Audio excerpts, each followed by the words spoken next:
Ouais, des cas de décomposition très avancés. Là, on est dans le dark, quoi. Là où tu débarques sur les lieux, les odeurs, c'est une cata. Il y a des fluides partout, du sang, des urines, des machins. Ouais, là, tu sais que tu vas passer un sale quart d'heure, ouais.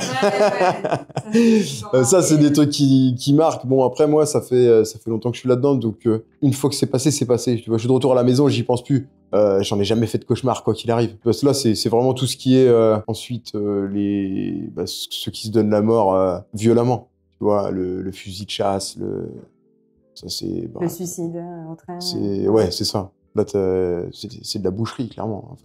Bonjour à tous et bienvenue dans un tout nouvel épisode Upcast. Aujourd'hui, je suis accompagnée de Steven, qui est conseiller funéraire et qui est patron de pompe funèbre.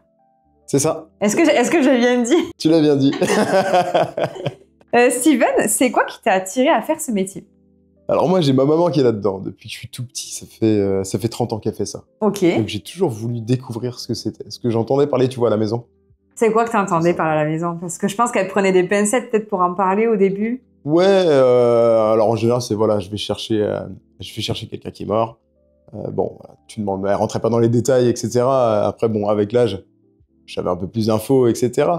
Mais c'est un métier qui m'a toujours intrigué, si tu veux. J'ai voulu voir ce que c'était, ce qu'elle faisait.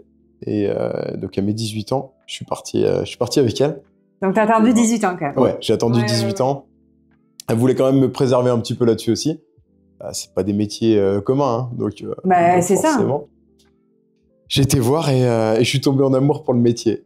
Je suis tombé littéralement en amour pour ça. C'est vraiment l'accompagnement. Moi, ce que j'allais te demander, c'est quoi qui fait qu'on peut être amoureux d'un métier qui fait si peur aux gens finalement? C'est ça, c'est de dire que tu vas aider des gens qui sont confrontés à la mort, quelque chose qui était en général pas attendu.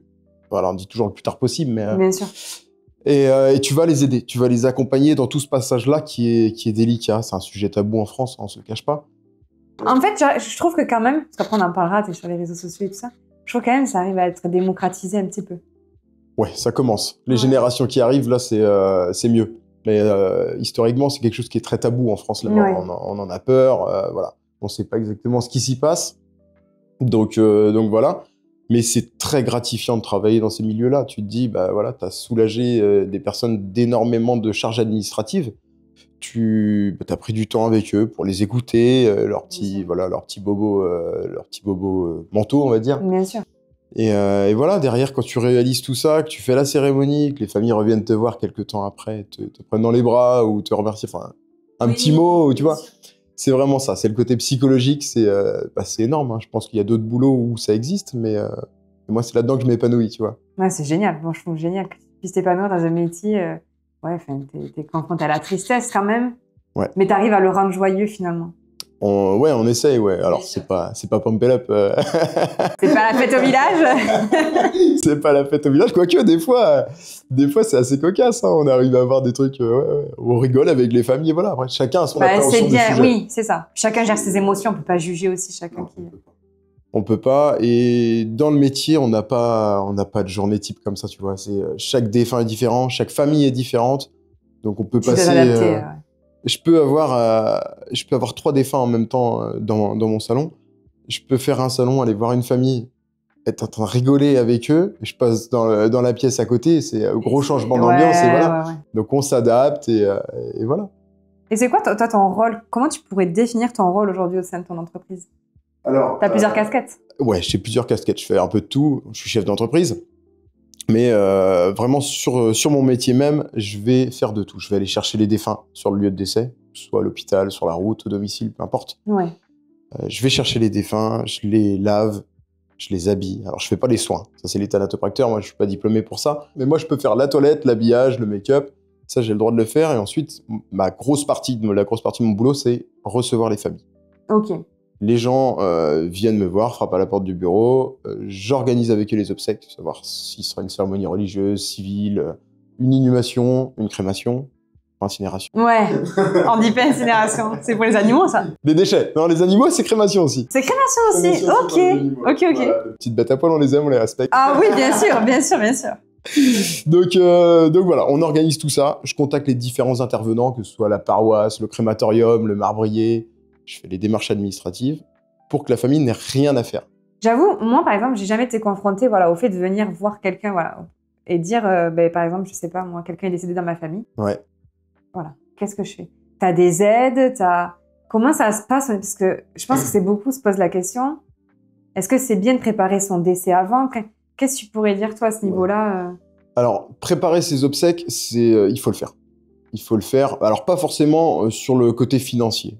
Je veux dire, on n'est pas obligé d'aller dans une boîte de pompe, faire un contrat obsèques, etc. Les volontés, c'est hyper important. Il faut parler de ce que tu souhaites. Tu vois, à ta famille, tu veux dire, à tes ta proches? famille, ton entourage, voilà. Que le jour où tu décèdes, parce que malheureusement, on n'a pas le délai imparti, hein, on ne sait pas quand c'est que ça va arriver.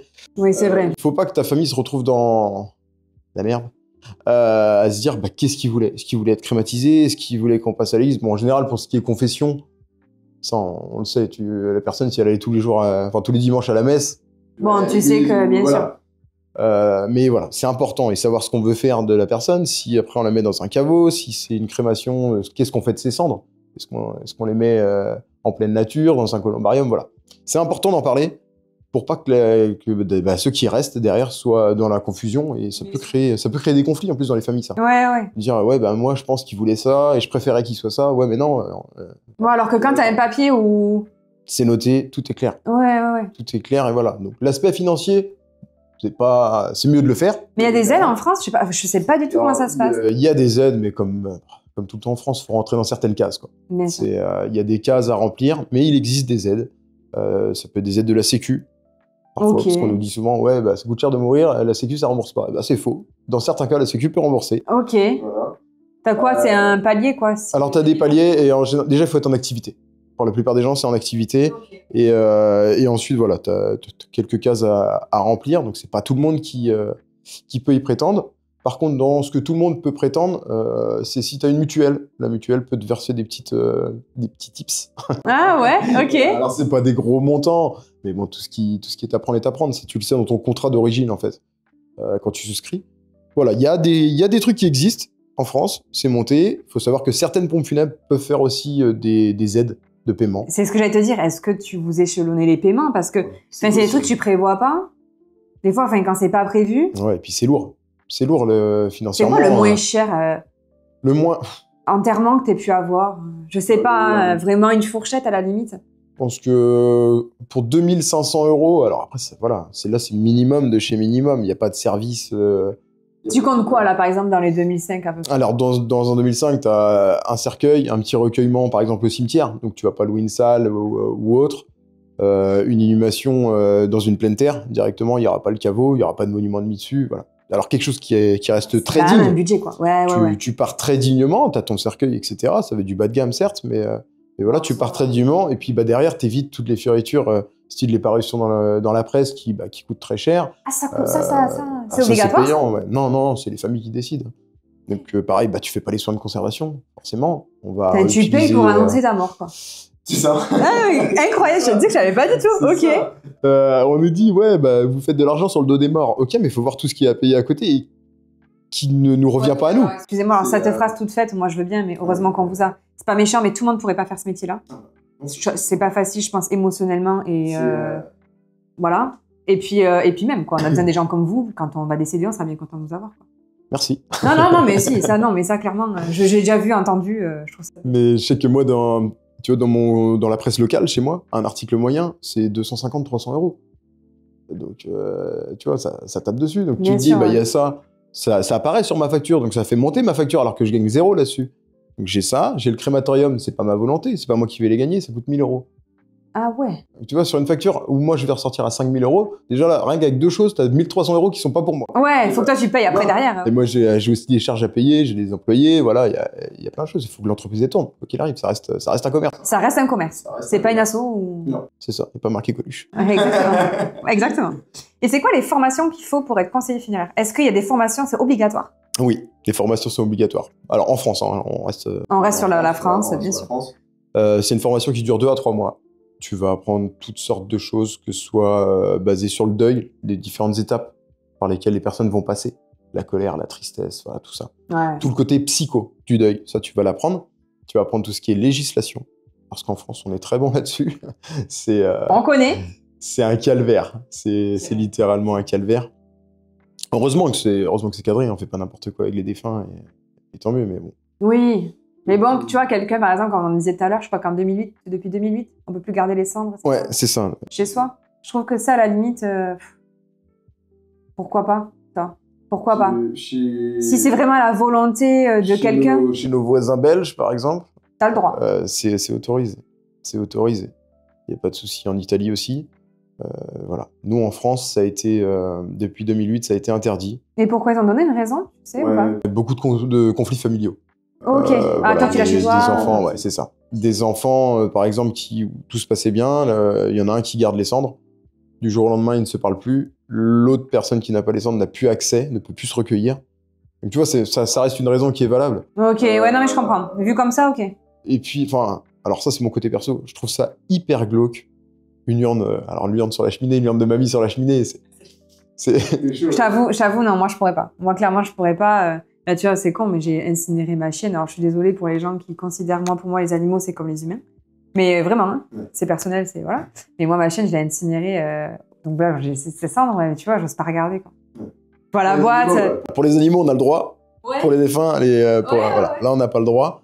Mais je le dis souvent. Je fais, imagine, mets-toi dans le contexte, papy, mamie, ne voulait pas la crémation. D'accord? Donc, inhumation, il est dans un cercueil, machin. Est-ce que ça te viendrait à l'idée de garder son cercueil chez toi? Ben non, mais clairement pas. C'est le même contexte. C'est le défunt. Les cendres, c'est le défunt. C'est ce qu'il représente. Légalement, ça a la même valeur qu'un corps. Donc voilà. Après, avis perso. Mais voilà, ça reste toujours un avis personnel et je pense que tout le monde a des histoires. C'est ça. Bah là, ils étaient obligés de. Il fallait cadrer ça. Légalement, il fallait le cadrer. Ça a été fait. Ça plaira pas forcément à tout le monde, mais c'est comme tout. Et c'est quoi les conseils que tu pourrais donner à quelqu'un qui voudrait faire ce métier? Des conseils que tu n'as pas eu et que tu aurais peut-être voulu avoir toi? Alors, moi, j'étais à la bonne école pour le coup. J'avoue que tu étais à la bonne école, donc du coup, des conseils que tu as eu et qui t'ont aidé Alors, la première chose déjà, pour quelqu'un qui veut se lancer là-dedans, aller faire un stage. Faire une immersion en entreprise. Tu vas frapper à la pompe funèbre du coin. Je voudrais faire ça. Est-ce que c'est possible de faire un stage? Tu vas savoir directement dans quoi tu t'aventures si tu veux. Parce que je pense qu'il y en a, ils ont envie de faire ce métier. Peut-être qu'ils sont faits pour ça. Mais en fait, voir un défunt, ça les rend malades. Ça doit être terrifiant de vouloir faire ce métier-là.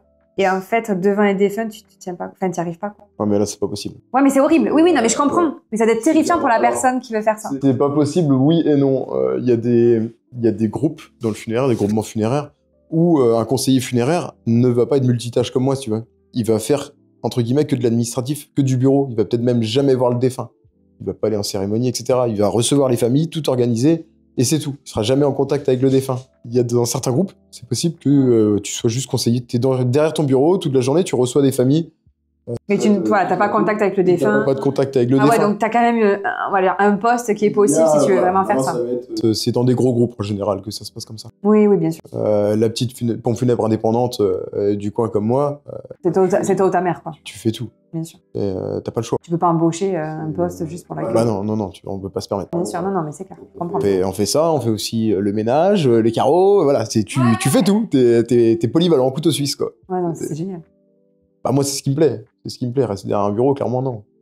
C'est pas pour moi. Donc, ouais, donc les conseils que tu pourrais donner. Donc du coup, le stage. Première chose. En stage, bah voilà, on découvre tout. Tout ce qu'on peut découvrir, on le découvre. On pose les questions, on y va. Et ensuite, si vraiment on se sent capable, on part faire la formation. C'est une formation de combien de temps? 2 à 3 mois. Oh, ça va. Ouais. 2 à 3 mois avec la moitié en entreprise. Donc tu refais encore du stage pendant ta formation. Derrière, tu passes l'examen, une partie écrite, une partie orale. Si tout va bien, t'as ton diplôme, tu peux exercer. Ok. Ça va, c'est pas infaisable. Hein. Loin de là, quelqu'un qui est vraiment intéressé par le domaine, il y accède assez facilement. Bien sûr. Techniquement. Et comment s'est passé ton premier enterrement? Est-ce que tu t'en souviens de ton premier enterrement? Non, j'ai jamais été choqué par quoi que ce soit dans mes débuts. J'ai rien qui aurait pu me dire de faire machine arrière, si tu veux. Ou du moins, j'en ai pas le souvenir. Je ne me souviens pas de mon premier défunt. Je ne sais pas. Fou, quoi.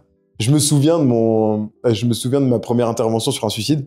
C'est des trucs marquants. Voilà, j'allais te demander, est-ce que tu as des moments qui t'ont marqué comme ça? Mais mon premier défunt, non, je sais pas du tout qui c'était.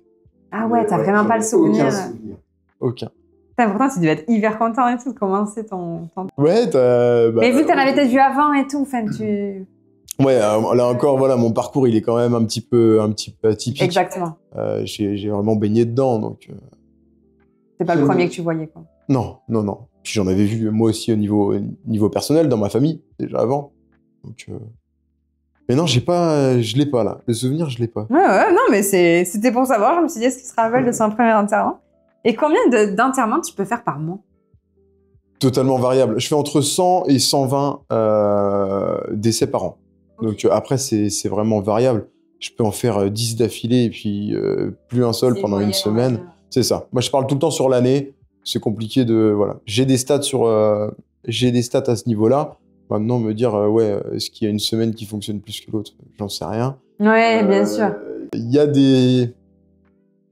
des petits facteurs clés que tu remarques quand même, c'est au moment des fêtes. Je sais que, bizarrement, j'ai tout le temps des défunts au funérarium, tu vois, que ce soit à Noël ou au 1er de l'an. Tous les ans, il y a du monde. Est-ce que Noël fait quelque chose? Je ne sais pas. On a plus de décès l'hiver, ça on le sait. Par contre, c'est dans les statistiques, mais... C'est quoi? Parce que les gens tombent plus facilement malades? Ouais, ça doit être ça. Période déprimante aussi, peut-être plus de suicides. Il fait froid, machin, ça peut... Ouais. Donc, c'est vrai que la période hivernale, c'est dur pour les gens. Moi, je la déteste, cette période. Infect. Il est temps qu'on en sorte. J'ai l'impression qu'on est en hiver depuis 2 ans, moi. Non, mais c'est clair. Et c'est quoi une journée type en tant que conseiller funéraire? Enfin, je sais que les journées sont pas les mêmes, ça ne ressemble pas, ça paraît logique, mais une journée avec toi, à peu près, lambda, c'est quoi, tu vois? Ça n'existe pas. Je sais vraiment pas le matin, quand je me lève, je sais pas ce que je vais faire. Alors, hormis si j'ai une cérémonie programmée, je sais que bien sûr je vais aller à la cérémonie, etc. Mais je me lève, voilà, c'est l'inconnu. Je vais arriver au bureau. Déjà, bon, en général, je me lève assez tôt le matin pour aller faire le nécessaire. On fait le ménage dans les salons, la chambre funéraire, etc. Oui, ce qui est normal. Donc on se lève, on fait ça, on va voir les défunts. Ça, c'est mon petit truc. Beaucoup de personnes, je pense, dans le funéraire le font. Je vais voir tout le temps les défunts le matin et je vais les revoir le soir. C'est-à-dire, tu dis bonjour, au revoir, tu leur parles en fait. Dans le salon, bonjour, au revoir. Alors, c'est pas juste pour leur dire bonjour et au revoir. C'est vraiment le fait d'aller voir le défunt s'il n'a pas évolué durant la nuit. Oui, pour voir s'il est toujours présentable, est-ce qu'il n'y a pas un truc... C'est ça, si le corps ne s'est pas dégradé, parce que la thanatomorphose, l'effet de décomposition pour ceux qui... Voilà. C'est pas une science exacte, on n'en sait rien. Ça peut très bien vriller du jour au lendemain sans raison apparente. Donc c'est important que moi, je rentre dans le salon, je vois l'état du corps avant que ce soit les familles qui arrivent, tu vois. Imagine, tu rentres dans le truc... Tu rentres dans le salon quand t'es une famille, tu découvres un corps qui est pas du tout ce qu'il était la veille. Donc voilà. Bien vérifier que ça se décompose pas. Ouais, c'est ça. Et tu leur parles?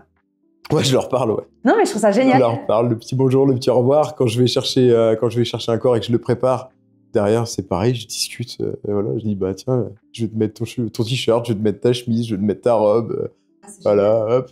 Allez, un petit effort, tu pourrais m'aider. Ah ouais, c'est génial. Ok, ouais, non, mais je trouve ça chouette en fait. Des fois, ils nous aident pas tellement. Ah ben non, tu m'étonnes. Puis ça doit peser et tout. Enfin, j'imagine que. Ça reste relativement simple d'habiller un défunt. Je pense même plus simple que d'habiller un vivant. Je pense un peu au personnel soignant et tout ça. Ok, d'accord. Ça peut être très compliqué. Nous, non, ça se fait vraiment facilement. On a des techniques, bien évidemment. Oui, j'imagine. On met pas le t-shirt à un défunt comme on le met sur nous-mêmes. Mais voilà, il y a des techniques et ça se passe toujours très bien. Il n'y a jamais de galère. Mais voilà, tu lui dis ce que tu es en train de faire. Quand c'est une petite dame, on me dit, la famille, elle te dit, bah, elle était coquette, elle aimait se maquiller, machin. Ah, tu fais le petit make-up, moi je me retrouve, allez mamie, on met un petit peu de rouge à lèvres. Et là, pareil, t'es formé pour le make-up, toi? Alors, ça, tu te formes après. Ouais, avec le temps. Tu te formes après, avec le temps, ouais. C'est pas dans la formation initiale de conseiller funéraire. Ouais, c'est toi qui aime faire ça aussi en plus. C'est ça, ouais, c'est la petite touche. Ouais. Donc ça, c'est tes journées... Alors, donc du coup, voilà, on s'occupe des défunts. Après, on a le téléphone en permanence. Hein. Si on a besoin, si ça sonne, faut aller chercher un défunt. On est parti, on prend le véhicule et puis on y va. Et quand on a une cérémonie, on se prépare pour aller en cérémonie. Ouais, c'est où t'as un défunt à aller chercher? Ou il y en a déjà? Réception de famille, préparation de cercueil, préparation de corps, voilà. C'est vraiment en fonction de ce qu'il y a sur le moment. Hein. Oui, et puis la paperasse, j'imagine. Et la paperasse, voilà. Tu vas faire tes démarches dans les mairies, quand une personne décède, on va déclarer le décès sur la mairie du lieu de décès. Donc il faut passer en mairie, on fait les papiers. Et ça, c'est stipulé comme un acte de naissance, t'as un acte de décès. Ok, d'accord. Donc on retrace, on redonne toute la filiation, etc. du défunt, donc ses parents, ce qu'il faisait, où il est né. On va en mairie et c'est parti. On fait toutes les démarches là-bas avec eux directement. Ok. Ouais, donc voilà, t'as des journées, voilà. Mais en gros, tes journées, elles sont variées, voilà. Ou t'as le défunt qui est déjà en chambre, ou tu vas le chercher, ou t'as une cérémonie. C'est ça. C'est un peu Et ça. s'il n'y a rien, on fait des TikTok. Ouais, c'est ça. J'allais te dire comment, parce que oui, Steven est sur TikTok, les amis, je vous mets son TikTok en description. Tu partages vachement ton métier, tu fais beaucoup de lives où les gens te posent des questions. Ouais. Comment t'as voulu un peu montrer un peu les arrières du métier, répondre aux questions? C'est une pote qui m'a branché là-dessus. Mais elle m'a dit, tiens, je vois du monde dans le funéraire, ils font ça cartonne, je trouve ça hyper bien. Et puis toi, avec le bagou que t'as, je pense que t'as un vrai truc que tu peux apporter aux gens. Je fais, ouais, attends. Je trouve que t'es très pédagogue, moi. Je suis... Ouais, Ouais, d'accord. pour avoir tes lives. C'est gentil. Je trouve que t'es très pédagogue, tu réponds très bien aux questions. Ouais. Et du coup, elle me dit, bah, je pense que t'as un vrai truc que tu pourrais apporter, machin. Je fais, ouais, je suis pas trop sur les réseaux, j'y connais rien, machin. Je fais, bah, essaye, ça te coûte rien. Donc je me suis lancé il y a 1 an dans l'aventure TikTok. Alors je suis sur Instagram aussi, mais un peu moins suivi quand même. On est 36 000 là, aujourd'hui sur TikTok. C'est chouette. Et ouais, je pensais pas que ça prendrait ces proportions-là. Ouais, mais les gens sont curieux. J'y croyais pas. Et aujourd'hui, je suis vraiment satisfait de ça parce que j'ai l'impression d'apporter quelque chose aux gens. J'apporte dans mon métier de base à des familles qui sont dans le deuil, mais via TikTok, j'arrive à soigner des petits bobos, tu vois. Ouais, bien sûr. Il y a des gens qui... Les gens qui n'ont pas eu de réponse. Ouais, un tout petit truc et qui empêche la personne aujourd'hui de faire son deuil correctement parce qu'elle n'a pas eu une réponse qui est pourtant... Lambda. Voilà. Ouais, et les gens parlent. Et c'est vrai que je pense que la vitrine de l'écran, c'est beaucoup plus simple pour eux. Je peux concevoir que ce soit pas simple d'aller frapper une pompe funèbre et dire bah excuse-moi, mais pourquoi c'était comme ça pour mon grand-père? Pourquoi il n'y a pas eu ça, tu vois? Ouais. Là, t'es derrière ton écran, les gens ils sont dans le canapé, ils sont en train de me voir et voilà, il y a la... Il sait que t'es du métier, que tu vas répondre. T'as la barrière de l'écran qui fait le truc, c'est plus simple pour eux d'aborder le sujet, qui est vachement tabou. Et voilà, donc c'est gratifiant de se dire que là aussi, t'arrives à aider des gens, en fait. Ouais, je trouve ça dingue. Non, mais je trouve que c'est bien de... C'est tellement tabou, comme on disait tout à l'heure, que du coup, je trouve que ça démocratise un petit peu le... Ouais, carrément. Et émotionnellement, est-ce que c'est compliqué pour toi? T'as eu des moments difficiles? Ouais, il y a toujours... ça fait 15 ans que je fais ça, du coup. On n'est jamais bridé, tu vois. Je peux pas dire non, je suis prêt à tout. C'est pas possible. Tu restes humain. Ouais, on a des sentiments, on a des vies de famille, on est comme tout le monde, hein, on fait la fête. Bien sûr. Seulement, bah voilà, on a décidé de donner notre vie, notre temps de travail, du moins, pour aider les personnes dans le deuil. Mais ouais, t'as des coups durs, t'as les accidents, les morts violentes, tout ce qui est mort violente. Ouais, tout ce qui est mort violente. Très compliqué. Les jeunes, et notamment les enfants, c'est pas la logique de la chose. Tu peux te retrouver à t'occuper d'obsèques d'un gamin, bah voilà, il a rien demandé à personne. Ouais, puis la peine des familles. Donc forcément, tu prends un coup dans la gueule. Hein. Je suis père de famille, moi aussi. J'ai une petite qui va avoir 3 ans, là. Tu fais le transfert. Bien sûr, tu te dis, ça pourrait être la mienne, quoi. Ouais, non, mais je comprends. Tu fais le transfert. Maintenant, bon, ça arrive pas tout le temps, heureusement, c'est pas notre quotidien. Mais on est obligé d'être là pour ces familles et d'être encore meilleur, j'ai envie de dire. Tu vois ? Oui, parce qu'ils ont besoin de vous dans tous les cas. Ouais. Quoi qu'il arrive, c'est pas voilà, toutes les familles, je les reçois de la même manière. Je mets toutes mes compétences. Bien sûr. Tu ne fais pas de différence, mais quand je dis voilà, pour un enfant, on se doit d'être meilleur, c'est que bah voilà, là, il faut vraiment que tu sois indéniable là-dessus. Il y a pas un truc de travers. Tout doit être carré de chez carré. Et voilà, il faut qu'on arrive à faire le nécessaire pour la famille derrière. Et comment tu arrives à accompagner des familles comme ça? Ça doit être terrifiant. Des fois, elles doivent être inconsolables. Ouais. J'ai envie de dire même souvent, les familles doivent être inconsolables face à des morts comme ça de leurs enfants. Alors, c'est pas mon job de les consoler, de les... Mais c'est souvent peut-être dans tes bras, j'allais te dire entre guillemets, c'est peut-être fort, mais c'était la première personne qui vont avoir contact. C'est ça. On est un petit peu comme le médecin, si tu veux, le médecin, le pharmacien et le banquier. On connaît la vie des gens. Ils nous racontent tout, ils se confient vachement. Ou coiffeuse, hein, parce que moi j'étais coiffeuse, je peux te dire qu'on est psychologue. Non, on est psychologue. Donc on sait tout. On sait tout littéralement. Si les gens ont envie de nous le partager. Hein. Mais je peux pas faire le deuil à leur place. Je peux les aider, les accompagner. Je suis persuadé que nos métiers du funéraire, c'est une grosse partie du deuil. Si tu tombes sur un professionnel qui est naze, tu vas galérer à faire ton deuil, quoi qu'il arrive. Oui, et puis pour moi, c'est le temps qui fait le deuil. Ouais, aussi. Tu ne peux pas... C'est important. Suivant l'approche que tu as, la proximité que tu avais avec la personne, l'affect que tu avais avec la personne qui est décédée, machin, c'est plein de facteurs qui rentrent. Mais voilà, maintenant, j'accompagne sur le moment. Après, je suis pas psychologue non plus. De métier non plus, quoi. Je connais la psychologie du deuil, mais au-delà, malheureusement, voilà. Et puis, je prends personne en dehors du travail pour faire des petites soutenances. Moi qui manque plus que ça. Comment tu gères un enterrement si les défunts n'ont pas de famille et pas de proches? Demain, on t'amène, voilà, on te dit, il faut aller chercher cette personne, mais il y a personne. Alors, si le défunt n'a pas de famille, qu'il a de l'argent, qu'il a des volontés, etc., tout est suivi en fonction de ses volontés, on fait le nécessaire, et nous, on peut se faire payer directement via ses comptes. Tu veux, voilà, le défunt aura tout prévu, il va payer ses obsèques, on va faire la même chose que s'il y avait 500 personnes à la cérémonie. Hein. Ah ouais, tu fais une cérémonie. Je me suis vu lire des poèmes alors qu'il n'y avait personne. Il y avait moi et le défunt. On était tous les deux, tu vois. Ah ouais, c'est pas comme du tout, quoi. Mais c'était voilà. Sa volonté. La personne paye ses obsèques, paye une prestation, tu dois la faire. C'est voilà, c'est pas parce qu'il était tout seul. Ça, il a rien demandé. Non, mais c'est clair. Il a rien demandé. Il avait de l'argent. Oui, bien sûr. Il avait de l'argent pour payer ses obsèques. Il doit avoir un service, le même service que tout le monde, quoi. Donc ça, c'est dans le cadre où il a de l'argent. Si maintenant il n'a pas d'argent, il n'a pas de famille, c'est la mairie du lieu de décès qui va prendre en charge les obsèques. Okay. Il sera considéré comme étant indigent. Là, par contre, du coup, tout sera au minimum, hein, comme on a pu en parler.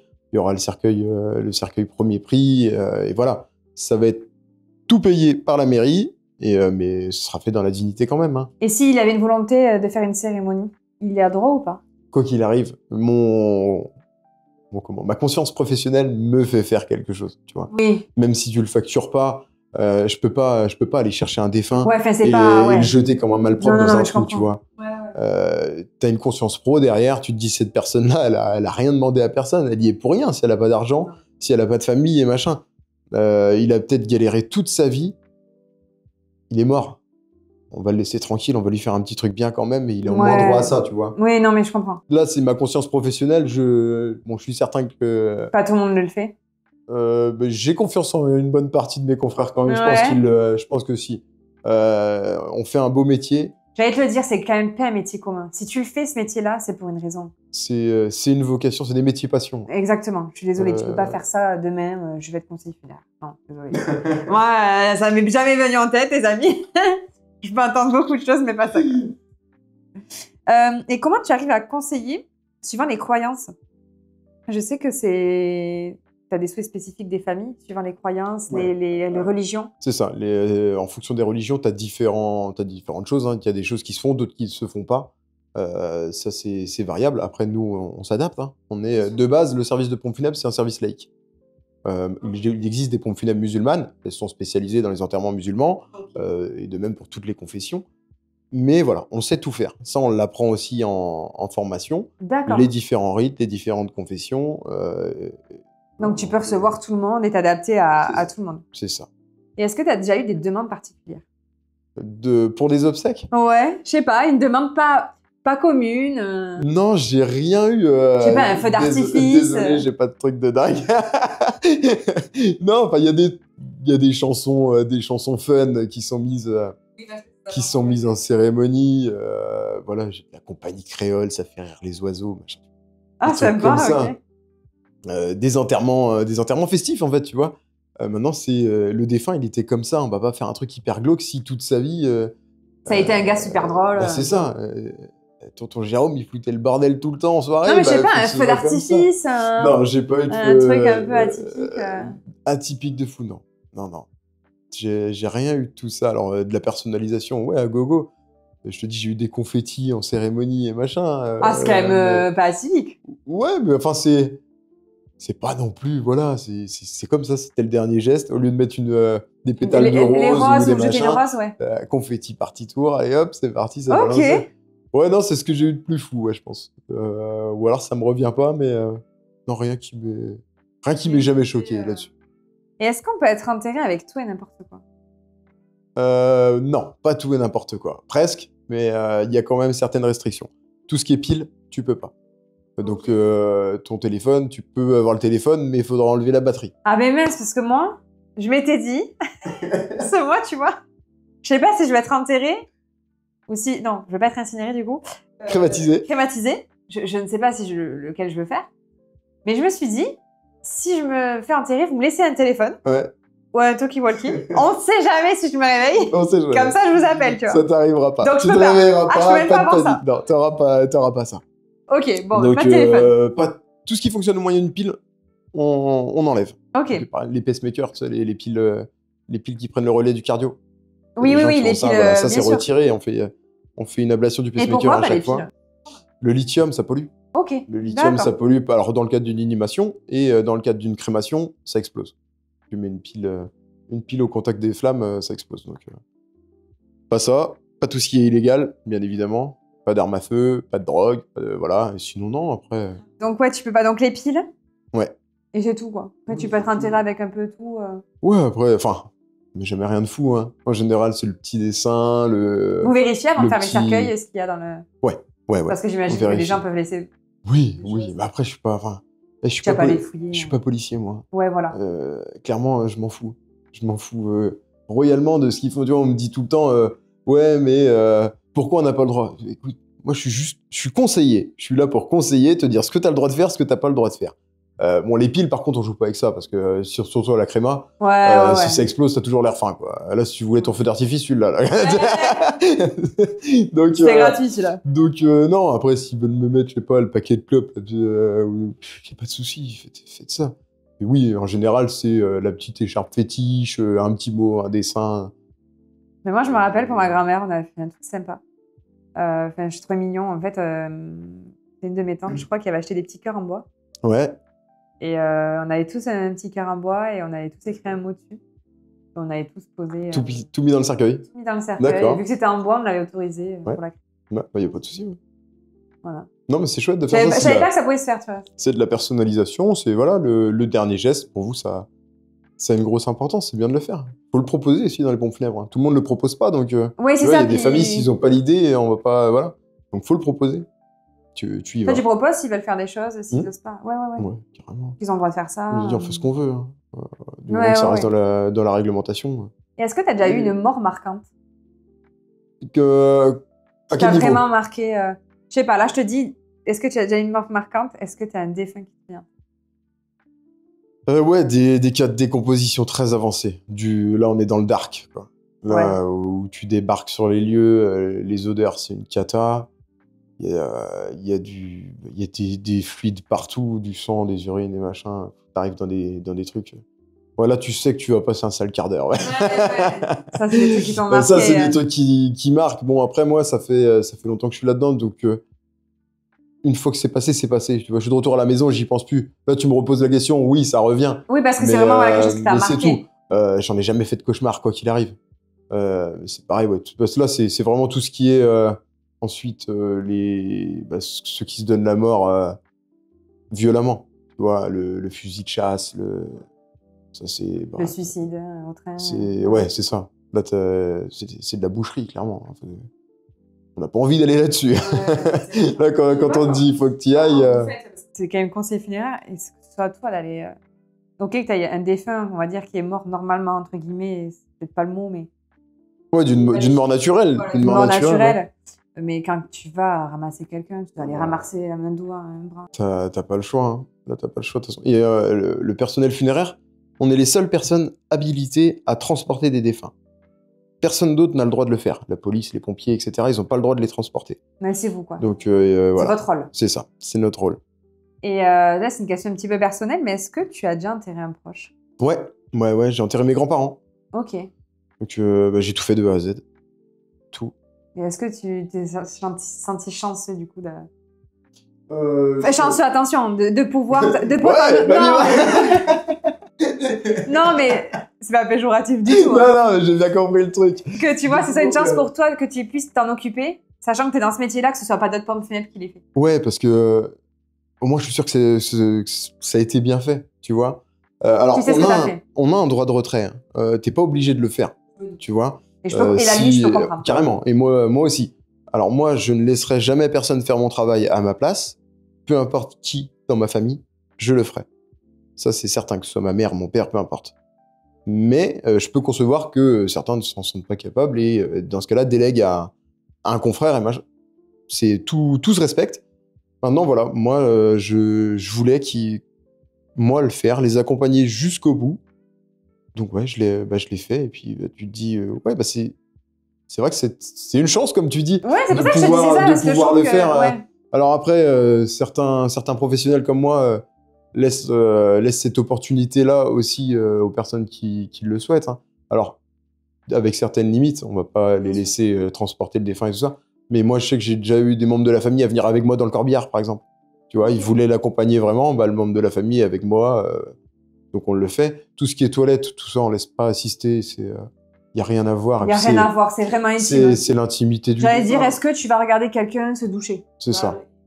C'est l'intimité du défunt, donc ça, on laisse ça aux professionnels. Par contre, la fermeture de cercueil, par exemple, si les gens tiennent à le faire, à fermer le cercueil eux-mêmes, eh ben, tu laisses faire. Ouais. Tu laisses faire. Il y en a qui ont besoin de ça hein, pour réussir leur deuil, justement. Il faut qu'ils aillent au bout de la chose. Ce que tu peux accepter, tu l'acceptes. C'est ça, carrément. Ils me le demandent et c'est parti. Et qui c'est qui ferme le cercueil à tout jamais? Les pompes funèbres. Moi. C'est toi? Ouais. Et à la présence de gens... c'est quoi la gendarme? Alors, en présence de la famille, déjà. Si la famille ne souhaite pas y assister, il y a forcément la police, gendarmerie, ou un élu après ça dépend de la taille de la ville, ça peut être un élu de la mairie, qui vient et qui appose les scellés sur le cercueil.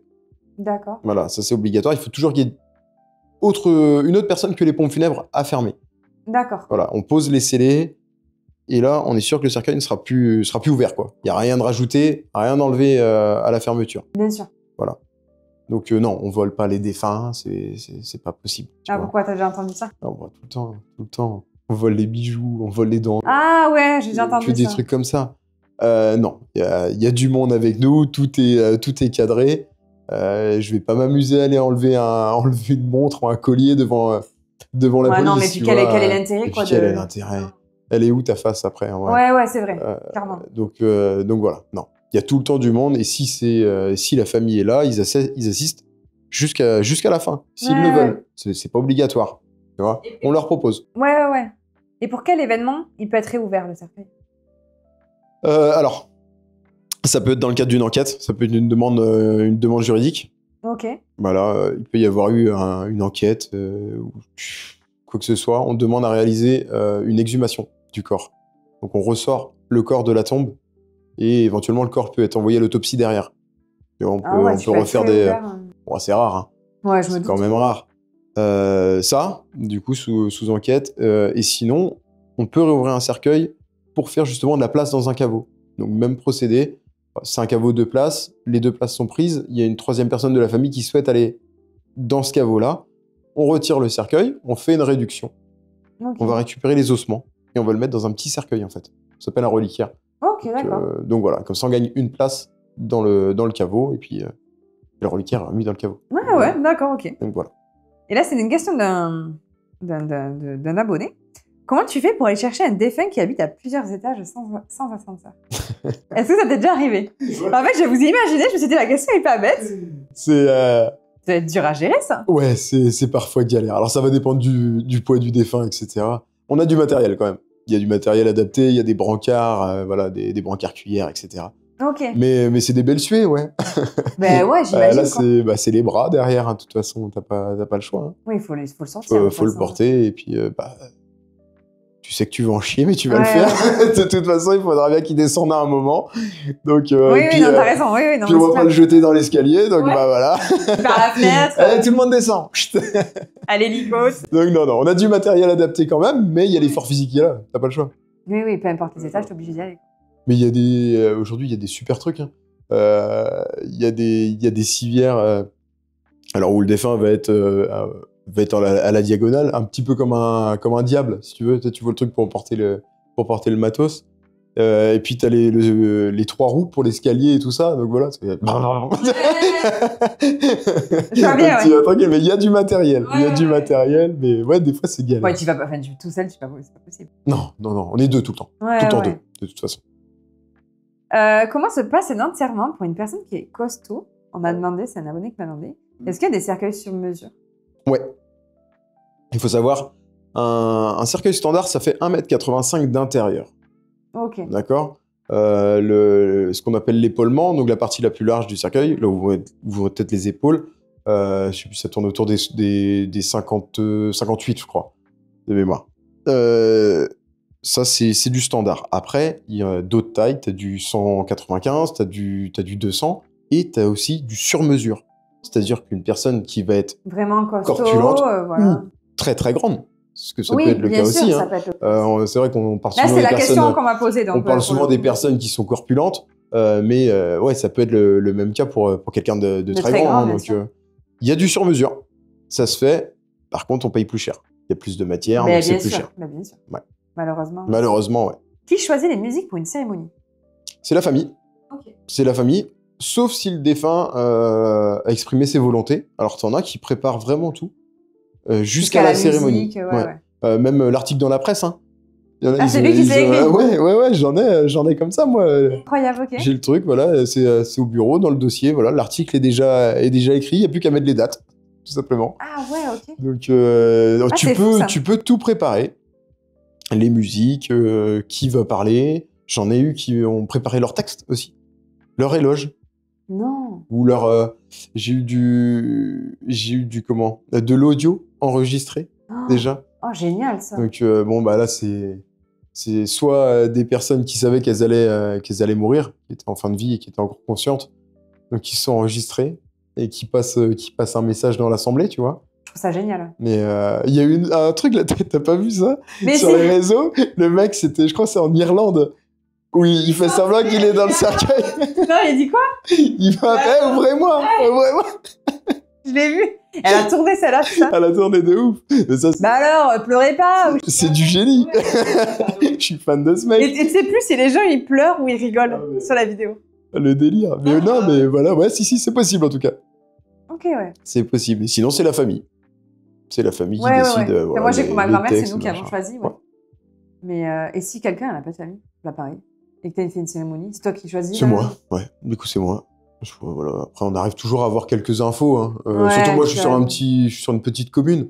La plupart des gens, je les connais au moins de vue, tu vois. Ouais. Donc, t'arrives toujours à adapter un truc. Et puis, il y a des textes qui sont tout faits et qui correspondent à tout le monde, on va dire. C'est passe-partout. Donc, c'est pour faire le petit texte et te dire que, voilà, par acquis de conscience, tu as fait ton travail correctement et puis la personne est partie quand même avec quelque chose. Ouais. Puis, sinon, pour les musiques, bon, avec des trucs de classique. Hein, bien sûr. On va pas aller chercher... Oui, tu vas pas aller te mettre une musique alors que tu sais pas si elle va aimer. Je vais pas aller lui mettre un Joule à papy. À papy de 90 ans. Bon, après, il y a peut-être des papys de 90 ans qui écoutent du Joule. Hein. Il y en a sûrement. Il y en a sûrement. Mais je pense pas que ce soit très commun. Mais voilà. Et est-ce que les lois et les réglementations, elles posent pas problème parfois? Tu sais que les familles qui ont des désirs comme jeter, par exemple, les cendres dans leur jardin. Ouais. Ça va être hyper... Ouais. Il y a des lois. Ça peut être gênant, en effet, ouais.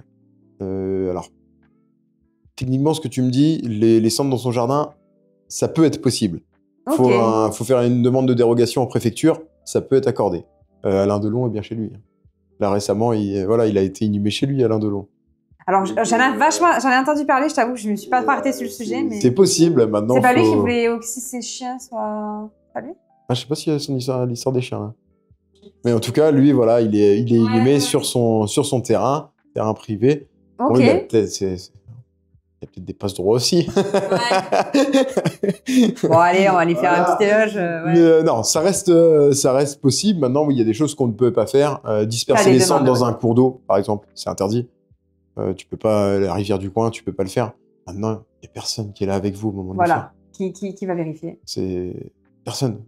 On a des... Alors moi, j'avoue, je trouve ça un peu glauque. Vous allez jeter ça à la mer. Je me dis, putain, t'as vachement de TikTok aussi là-dessus. Bon, alors, faut avoir l'humour aussi avec. Tu vois. Ouais, on a avalé ton père. La nana, elle fait son TikTok. Alors, on en rigole, les amis, bien sûr, c'est pas drôle, mais il y a aussi cet humour. C'est ça. Alors, normalement, il faut le faire à 300 mètres des côtes. Ouais. T'en as, ils sont au bord de la plage, t'expliques, limite, t'as tout le monde qui est en train de bronzer, elle jette les cendres. C'est ça. Et l'autre qui dit, mais super, mais avalé ton père. Ça, c'est pas légal. C'est pas légal. Maintenant, il y a, voilà, je disais le problème juridique. Bon, il y a personne qui vient le voir. Mais il y a quand même, enfin, t'as un peu de jugeote quand même, tu vois. Quand tu le fais, tu te dis pas, je vais le faire devant tout le monde. Et puis, mais t'en as eu, tu vas un peu plus loin. Ah oui, oui. Il y en a, ils n'ont pas la lumière à tous les étages, malheureusement. Mais est-ce que tu trouves que le métier, il évolue bien en France? Ouais, ça évolue bien. On personnalise de plus en plus. Ok. Là, on arrive sur une nouvelle génération dans le funéraire. Ceux qui ont mon âge, voire un peu plus vieux. Avec des nouvelles idées, des envies de supprimer ce côté glauque. Oui, c'est ça. Qu'on a eu beaucoup à l'époque. Les funéraires hyper froids. Tout sombre, tout ça. Faire une ambiance plus chaleureuse. On rentre pas dans une chambre hard rock. T'as déjà pas envie d'aller dans un funé. Donc si en plus c'est moche, c'est glauque, c'est pas... Voilà. Mais moi, t'avais des odeurs. Moi, j'ai des souvenirs d'odeurs de... Tu sais, un vieux, renfermé. C'est ça. Et il y a beaucoup de personnes qui attribuent l'odeur de la mort à ces odeurs-là. Mais parce que moi, je t'avoue que j'en ai fait 2 comme ça et t'avais cette odeur-là de... Et t'as les vieux bâtiments. T'as aussi, au niveau des odeurs, t'as aussi tout ce qui est fleurs, le lys et tout ça, le mélange de toutes les odeurs. Il y a beaucoup de personnes qui nous disent ça, ouais, la mort, ça sent. Alors, tous les défunts ne sentent pas. Tu vois, c'est la décomposition. Moi, j'ai jamais senti d'odeur sur un défunt, mais sentir quand tu rentres dans la chambre. Quoi. Ouais, une odeur de renfermé, de cette odeur, je sais pas, de vieux. Moi, je dis de vieux. C'est ça. Non, c'est possible, dans certains funets, voilà. Nous, maintenant, on met des petits pchit. Ouais, des petits comme moi là, des petits trucs à bâton. Les petits trucs qui vont bien. Est-ce que toi tu changerais des lois? Ça serait que toi. Est-ce qu'il y a changer pas forcément, mais réadapter. Ou remodifier. Alors dans le funéraire, il y a pas des lois que sur le funéraire, si tu veux. C'est le CGCT, donc c'est les communes, qui l'ont, enfin, pas les communes, mais les régions, etc. Si tu veux, c'est du territorial. Donc en fait, on va prendre un peu de code territorial, un peu de code, un peu de code pénal, etc. Et en fait, à base de tout ça, on fait ce qu'on appelle le code du funéraire. Donc c'est régi par plein de lois, mais t'as pas un code réel que sur le funéraire, si tu veux. On te dit, ça, t'as pas le droit de le faire parce que territorialement parlant, c'est interdit. Voilà. Donc nous, on pêche un petit peu partout toute notre réglementation. Ce serait bien, tu vois, qu'on se repenche sur tout ça, parce que c'est très vieux. Là, ils viennent de remettre un peu le nez dedans, mais c'est très vieux. Il y a des choses, c'est totalement aberrant, encore aujourd'hui, que ça puisse exister. Comme quoi? Alors, j'ai eu le cas très récemment. Et là, ça avait suscité des gros problèmes, si tu veux. C'est une jeune qui s'est donné la mort. Il y a eu un transfert à l'IML pour autopsie. Le problème, c'est que passé un délai de 48 heures, tu peux plus effectuer de transport après mise en bière. Ok. Avant mise en bière. Avant mise en bière. Tu peux plus l'effectuer. Donc, tu es obligé de faire le transport dans le cercueil. Le problème, c'est que là, le corps a été rendu à la famille que 3 ou 4 jours après. Tu vois. Personne ne leur avait rien dit. Donc, la seule chose qu'on leur proposait, parce qu'eux voulaient ramener le corps à mon funé, mais il y avait un peu de route, personne ne leur avait dit que ça allait pas être possible sans fermer le cercueil, en fait. Et la seule chose qu'on leur proposait, c'était de voir 10 minutes leur défunte, avant que je ferme le cercueil et qu'on fasse le transfert. Sinon, il fallait que le corps reste là-bas. Alors que tout simplement, avec un accord du procureur, qui fait ce qu'on appelle une levée de... je sais plus comment on l'appelle. Une levée de quelque chose. Qui fait une levée de l'obstacle au niveau du transport. On peut repartir sur un transport à 0, si tu veux. Un délai de 0 heure. Donc, on peut refaire le truc. Il faudrait qu'en fait, ce soit automatique, si tu veux. Ouais, tu vois, c'est des petits trucs, parce que le procureur, quand il le fait, il en sait rien, en fait. Ouais, tout ça. Et il s'en fout. Il vaut juste un bout de papier, techniquement. Il sait pas les conséquences que ça va avoir derrière. Alors qu'en faisant juste cette levée-là, et ben, tu as une famille qui a pu se recueillir derrière sereinement. Donc, réussir son deuil, ça passe aussi par ces petites lois par ces lois à la con voilà. qui bloquent et qui empêchent de faire... C'est pas des gros trucs, mais il faudrait remettre le nez dedans. Ouais. Il faudrait remettre le nez dedans. Maintenant, du fait qu'on n'ait pas de juridiction à proprement parler, on n'a pas un ministre du funéraire, tu vois. Ouais. Donc, du coup, c'est des gens qui, forcément, n'y connaissent pas grand-chose. Et donc, c'est compliqué pour eux de se mettre là-dedans aussi. Je le me conçois, doute. mais en fait, il faudrait mettre un croque-mort à l'Élysée. Ouais, c'est ça. J'allais dire, il faudrait qu'il y ait quelqu'un là-bas qui a déjà fait ce métier et qui a un porte-parole. C'est ça. Est-ce que ton métier a changé ta vision de la vie et de la mort? Je sais pas si c'est mon métier qui a changé ma vision de la mort ou si c'est mon caractère. En tout cas, la vision de la vie, ouais, c'est certain. Ça, c'est sûr. Du fait d'être confronté à la mort tous les jours ou presque, tu vois l'importance de la vie, en fait. Tu te dis, on est vraiment que dalle ici. Donc, profite.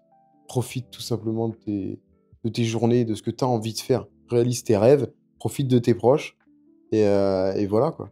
Il faut y aller parce que tu sais pas. Là, on est discute là, mais peut-être dans 2 minutes, on discute. On va pas rigoler, mais peut-être.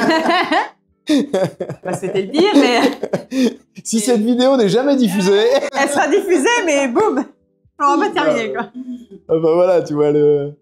Je vois le truc. Je vois ce que tu veux dire. Et pour toi, parler de la mort, est-ce que c'est important d'en parler aux enfants? Parce que toi, je sais que j'ai une vidéo sur TikTok où tu parles à ta fille. Ouais. Et tu lui expliques un petit peu ce que c'est. Tu te doutes bien que chez moi, la mort, c'est pas un sujet qui est tabou. Ma fille m'accompagne parfois au travail parce que lier vie de famille et travail, c'est pas toujours simple. Ça lui permet de me poser des questions, même si elle comprend très bien ce qu'est la mort, si elle connaît mon métier. Mais je peux répondre à ses appréhensions, à tout ce qui se passe dans sa petite tête. C'est important d'en parler à vos enfants. Parce que le jour où quelqu'un décédera dans la famille, il faut qu'ils soient en mesure de comprendre ce qui se passe. Ça ne va pas les traumatiser. Bien au contraire. Parce que les traumatismes, ça naît souvent de l'inconnu.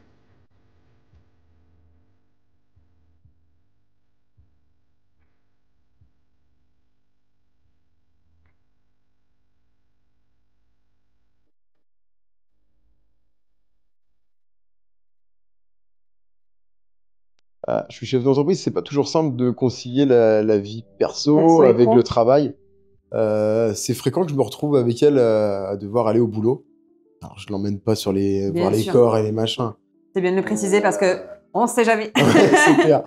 Elle voit pas de défunt ni rien. Par contre, voilà, elle est sur mon lieu de travail. Elle est consciente de ce que je fais. Alors, elle dit, papa, il s'occupe des gens morts, il met dans le cercueil. Tu vois. Ah ben oui, elle dit avec ses mots, à 2 ans et demi. C'est les bons mots. Hein. Oui, elle a raison. C'est les bons mots, techniquement. Et je lui explique, tu vois, la vidéo dont tu parles, on est autour d'un cercueil, je suis en train de préparer un cercueil. Ok, c'est ce que c'est qu'on va mettre quelqu'un dedans, qu'il y aura quelqu'un à aller dedans après. Mais voilà, ça lui permet, en fait, c'est beaucoup plus simple pour moi en plus, quand elle est sur mon lieu de travail, parce qu'elle est dans le contexte. Donc forcément, elle va me poser ces questions-là. Ça va me permettre, moi, de m'assurer qu'elle comprend tout, qu'elle n'ait pas de traumatisme là-dessus. Et ça lui facilite le processus. Que parler de la mort, c'est pas tabou. C'est ça. Finalement, c'est un petit peu ça. Il faut y aller. Il y a beaucoup de gens qui ont peur d'en parler à leurs enfants. Il faut pas avoir peur. Vous n'allez pas traumatiser le gamin, en fait. Non. Peu importe son âge. À partir du moment où il est en âge de comprendre quelque chose, il faut lui le dire. Ça lui créera encore plus de traumatisme de pas lui expliquer. Je suis d'accord, parce que souvent on dit « Oh, ben il est juste parti au ciel ». Ça, c'est la pire des conneries. C'est de dingue. Après, je peux comprendre que ce soit difficile d'un... Ouais, où il dort. Il fait dodo. Non. Ouais. Mais là, si tu veux que ton gamin, il ne dorme plus, lui, par contre, que tu te fasses toutes tes nuits. Non, je dis souvent, on arrête les faux synonymes. Il est mort. Il n'est pas en train de faire dodo. Il n'est pas parti au ciel. Il n'est pas machin. Non, il est mort. Il ne le reverra plus. Alors, ça peut être parce qu'il était âgé, et voilà. Elle expliquait que la vie, en fait, on n'est pas éternel, voilà. C'est ça. Bon, avec des mots peut-être plus simples, mais je pense que Mais les bons mots. Il faut pas leur dire n'importe quoi. C'est ça qui pourrait créer le traumatisme, en fait. Je suis d'accord, tu leur dis le mot juste, tu prends le temps de leur expliquer, de leur répondre. S'ils ont des questions, c'est important. Parce que quand la mort arrive à toi après plus tard, je trouve que ça peut être perturbant. Ouais. Mais là, il dort pas, en fait. Là, il dort pas. Quand t'as compris après le sens de ce que c'était la mort, ouais. Et surtout, laissez vos enfants aller en chambre funéraire si vous perdez quelqu'un de la famille. Ah ouais? Que papy décède, mamie, voilà. Pour papy et mamie. Oui, on prend papy et mamie parce que, bien sûr... C'est plus nous, logique. nous, on va dire que c'est dans notre génération. Ouais. Si votre enfant veut y aller, il faut le prendre. Même s'il n'en parle pas, vous l'emmenez au funérarium. Il y a un espace, un hall d'entrée, voilà. Vous le laissez dans ce hall-là, vous lui dites, bah, papy, il est là, la chambre s'est ouverte, tu laisses juste la porte un petit peu entrouverte.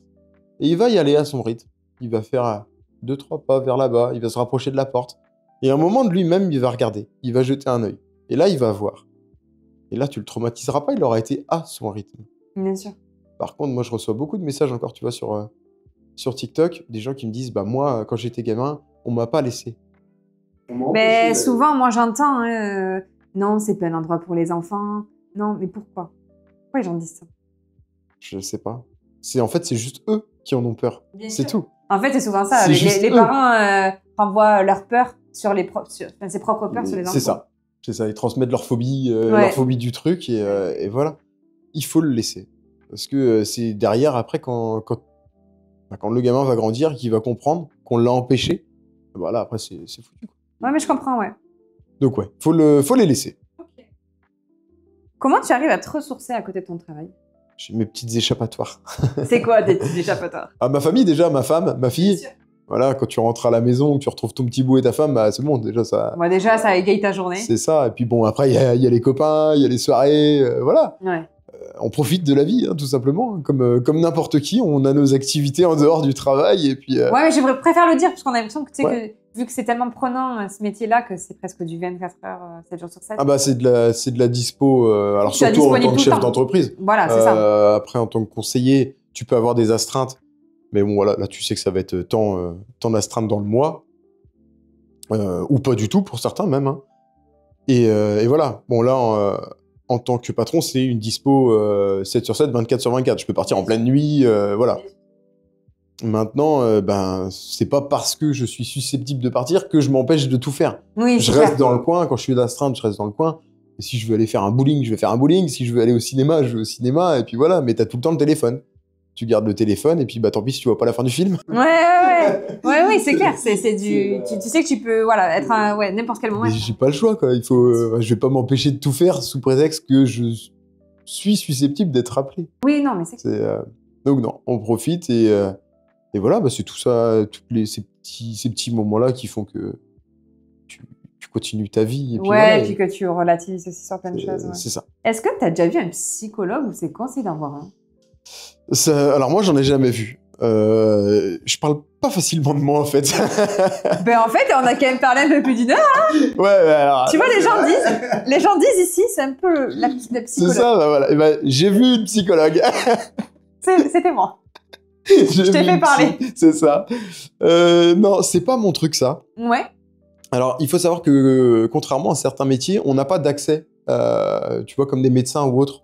On peut pas, il n'y a pas de prise en charge pour un psychologue. Si on veut y aller, c'est notre démarche personnelle, c'est notre argent, et voilà. D'accord. J'ai jamais ressenti le besoin, pour l'instant, d'aller voir un psychologue. Est-ce qu'on vous en parle dans vos études? Est-ce que c'est conseillé, tout ça? C'est ça que je voulais savoir. Est-ce que c'est conseillé d'en voir un? C'est conseillé de parler. D'accord. Pas forcément à un psy, c'est conseillé de parler. Alors, entre collègues, on se le conseille vachement. S'il y a quelque chose qui t'a choqué sur une intervention ou quoi que ce soit, tu vas en parler à des... Alors, aux collègues, c'est plus facile parce qu'ils sont dans le même truc que toi, donc ils vont comprendre tes appréhensions et tes... Tout à fait. Voilà. Un psy, pas forcément, mais en parler, ouais, il faut pas garder un truc en soi qui va pouvoir te bouffer de l'intérieur. Oui. Faut l'extérioriser. Des fois, ça va être un truc lambda que tu t'y attends pas et ça t'a marqué. Carrément. Mais il faut trouver son échappatoire à soi pour te libérer mentalement, en fait. Voilà. Mais ceux qui veulent voir un psy, ils viennent ici. Ouais. Mais c'est gratuit, on est filmé en plus, c'est génial. Et c'est quoi le salaire d'un conseiller funéraire?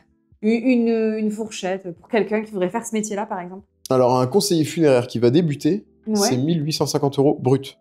Ah ouais. Donc, pas grand-chose. Pas grand-chose. Les métiers du funéraire, c'est pas ce qui paye. Ok. Clairement, très loin de là. Tu vas pas dans le funéraire pour faire de l'argent. Ouais. Non, mais de toute façon, je veux dire, tu vas pas comme ça, quoi, là-bas. Non, voilà, c'est ça. Voilà. Tu vas pas comme ça. Passion, amour du métier, mais pas... Contrairement à ce qu'on pense, ouais, non, on gagne pas des milliers des cents dans le funéraire. Alors, sauf à avoir une grosse entreprise et machin. Moi, aujourd'hui, je suis pas à plaindre, hein, je suis chef d'entreprise. Bon, oui, voilà, t'as avec ta maman aussi, c'est une histoire. tu fais le ratio de mon salaire sur mon nombre d'heures, le SMIC, il est large dessus, tu vois. Oui, bien sûr. Il y a 2 poids 2 mesures. Tu as l'investissement. Alors, certes, tu prends 3 000 € par mois. On te dit, ouais, ah bah ouais, 3 000 €. Ah oui. Aujourd'hui, j'ai envie de dire, c'est pas péjoratif, mais déjà non. que c'est dur de vivre. Il faut les faire les semaines de 80-90 heures, faut les faire aussi. Donc, voilà. C'est un métier qui est mais quelqu'un qui débute en tant qu'employé, ouais, c'est 1 850 € brut. Ok. Et à long terme, après. Ça dépend de l'entreprise. Hein. Ouais, après, comment t'évolues et tout. C'est ça dépend de l'entreprise. Et après, ma dernière question, c'est celle d'un abonné aussi. Est-ce qu'on peut enterrer quelqu'un dans n'importe quel pays? Quelqu'un qui est décédé en France, est-ce qu'on peut l'amener dans n'importe quel pays? On peut l'amener dans n'importe quel pays. C'est possible. Maintenant, on va dépendre de la législation du pays receveur. C'est ce que j'allais te demander. Donc, il faut que le pays en question accorde qu'ils disent, bah oui, nous, on veut bien que le corps soit inhumé chez nous. Et voilà. Là, c'est du cas par cas. Ça va dépendre du pays qui reçoit. Techniquement, on peut en envoyer partout. Tu peux décéder ici et partir à l'autre bout du monde. Il n'y a pas de souci. On organise le transport, tu peux prendre l'avion, etc. Ça se fait. Ok. Mais merci Steven d'être venu. Bah, merci à toi pour l'invitation. Avec plaisir. Merci de nous avoir partagé toutes tes petites anecdotes. Bon, t'en avais pas beaucoup quand même. Non, rien de fou. Bon, rien de fou, mais en vrai, c'était pas le but non plus. C'est surtout de partager ton métier. C'est ça. Merci à vous de nous avoir regardés et écoutés. On se retrouve dimanche prochain pour un tout nouvel épisode de podcast. N'oubliez pas de vous abonner, les amis, c'est super important. Ciao, ciao. Ciao.